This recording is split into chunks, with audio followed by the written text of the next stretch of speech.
Have you ever noticed that the person who lies the most often gets the most? The boss who manipulates everyone somehow keeps their job. The friend who gaslights people always stays popular. The person who cares the least in relationships somehow holds all the power. So here's the uncomfortable question. Why do manipulators always win? And more importantly, are they really winning? Most of us grew up believing that being honest, kind, and genuine would naturally lead to success. Teachers said it, parents said it, movies said it. But real life doesn't always reward that. In school, the loudest kid got attention. In relationships, the emotionally distant person held the power. At work, the person who took credit often climbed faster than the person who did the work. It feels unfair, but it's not random. It's human nature. Manipulators understand this. They don't just react. They anticipate, calculate, and adjust. Even social norms play into their hands. Society often praises confidence over kindness, assertiveness over empathy. Manipulators don't always look evil. Sometimes they're charming. Sometimes they're funny. Sometimes they're the person everyone trusts. The difference is this: they understand people better than people understand themselves. They know people crave validation. They know people fear rejection. They know people want to feel important. So they give just enough to keep you hooked, then pull away. Your brain chases what it can't fully have. Psychologist Robert Cialdini, who studied influence and persuasion, explained that humans respond predictably to triggers like scarcity, authority, and reciprocity. Manipulators don't guess these triggers. They weaponize them. They observe micro-expressions, body language, tone, and even subtle eye contact, using them to create influence almost invisibly.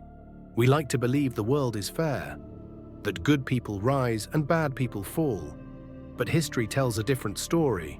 Some of the most powerful leaders, strategists, and CEOs were ruthless, emotionally detached, and highly strategic. Philosopher Friedrich Nietzsche once warned, "He who fights with monsters should be careful lest he thereby become a monster."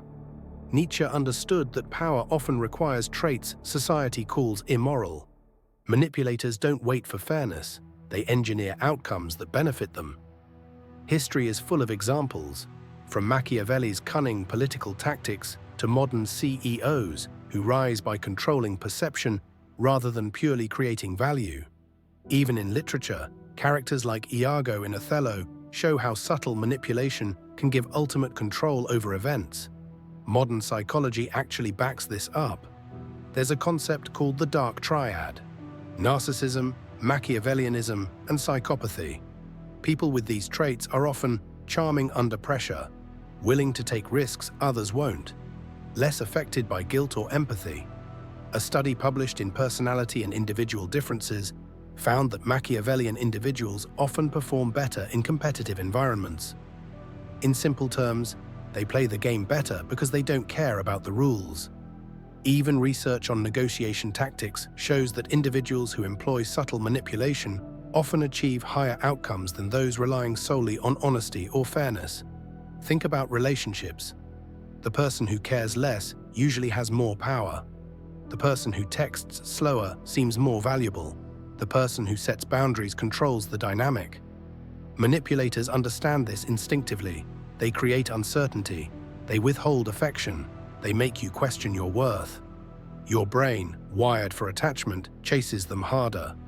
Even in friendships, subtle social pressure and manipulation can determine who's seen as the leader of the group, who gets included, and who is left out.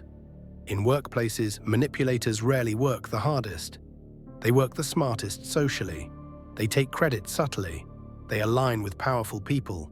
They control narratives. They shift blame strategically. Philosopher Niccolo Machiavelli famously wrote in The Prince, "It is better to be feared than loved if you cannot be both." He wasn't saying fear is good. He was saying power dynamics are real.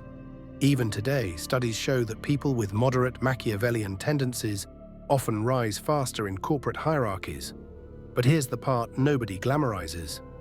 Manipulators often win externally and lose internally. They struggle with genuine connection. They distrust everyone. They feel empty when control is gone. Power without connection becomes isolation. Many manipulators live in a world where every relationship is a strategy game, and games get lonely. The irony: the very traits that bring them success often prevent them from forming real bonds. So what does this mean for you? This isn't telling you to become manipulative, it's telling you to become aware. Understand influence, recognize manipulation, set boundaries. Learn social dynamics. You don't have to be ruthless, but you can't be blind. Awareness is power.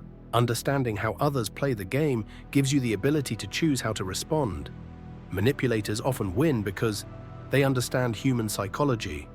They control narratives, they're willing to do what others won't. But winning at life isn't just about control, it's about building power without losing your humanity. The real advantage isn't manipulation, it's awareness. Once you understand the game, you get to choose how to play it. And that's real power. If this made you rethink the people around you, leave a comment. Do manipulators really win, or do they just play a different game? Subscribe for more deep dives into human nature, psychology, and the hidden truths about society.